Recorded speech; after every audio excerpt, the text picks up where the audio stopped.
राधे राधे दोस्तों, आज की इस वीडियो में आप सुनेंगे कामदा एकादशी की पौराणिक पावन व्रत कथा। 19 अप्रैल 2024 को कामदा एकादशी आने वाली है। धर्मशास्त्रों के मुताबिक एकादशी का व्रत करने वाले जातक को सभी पापों से मुक्ति मिलती है और मोक्ष की प्राप्ति भी होती है। इसलिए एकादशी व्रत को महत्वपूर्ण माना जाता है।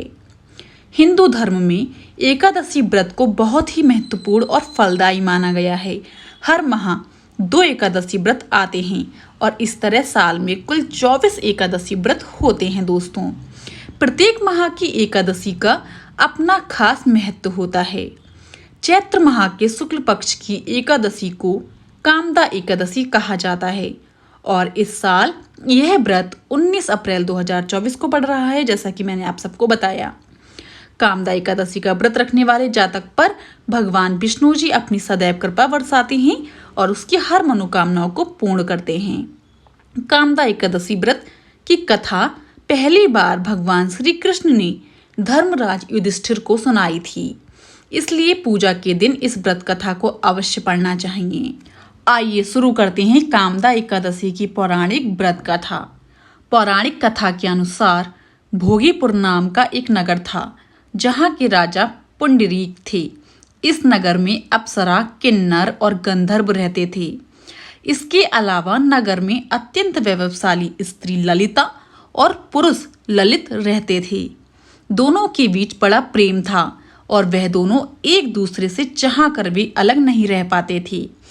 एक दिन ललित राजा पुंडरीक के दरबार में गंधर्वों के साथ गाने गाते पहुंचे और गाते गाते उन्हें ललिता की याद आ गई, जिसकी वजह से उसका सुर बिगड़ गया। सुर बिगड़ते ही राजा पुंडरीक क्रोधित हो गए और उन्होंने गुस्से में आकर ललित को राक्षस बनने का श्राप दे दिया। राजा के श्राप देते ही ललित तुरंत विशालकाय राक्षस के रूप में परिवर्तित हो गया। ललित का राक्षस रूपी शरीर 8 योजन का हो गया। जब उसकी पत्नी ललिता को इस बात के बारे में पता चला तो वह बहुत दुखी हुई और इस समस्या का हल ढूंढने की कोशिश करने लगी। ललिता भी अपने पति ललित के पीछे पीछे विंध्याचल पर्वत पर जा पहुंची, जहां उसे श्रृंगी ऋषि मिले। ललिता ने ऋषि को अपना दुख बताया और उसका उपाय देने का आग्रह किया। श्रृंगी ऋषि ने कहा कि चैत्र माह के शुक्ल पक्ष की एकादशी आने वाली है, जिसे कामदा एकादशी कहते हैं। इस दिन यदि श्रद्धा भाव के साथ व्रत रखा जाए तो सभी कार्य सिद्ध होते हैं।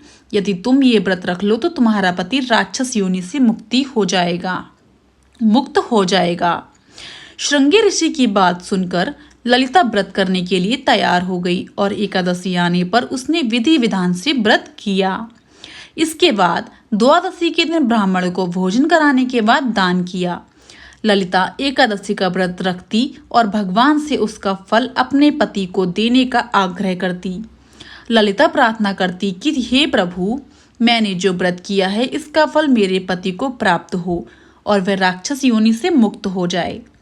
ललिता के व्रत से भगवान विष्णु प्रसन्न हुए और उसके पति को एकादशी व्रत का फल दिया, जिसके बाद वह राक्षस योनि से मुक्त होकर अपने पुराने स्वरूप में आ गया। इसके बाद दोनों विमान में बैठकर स्वर्गलोक में चले गए।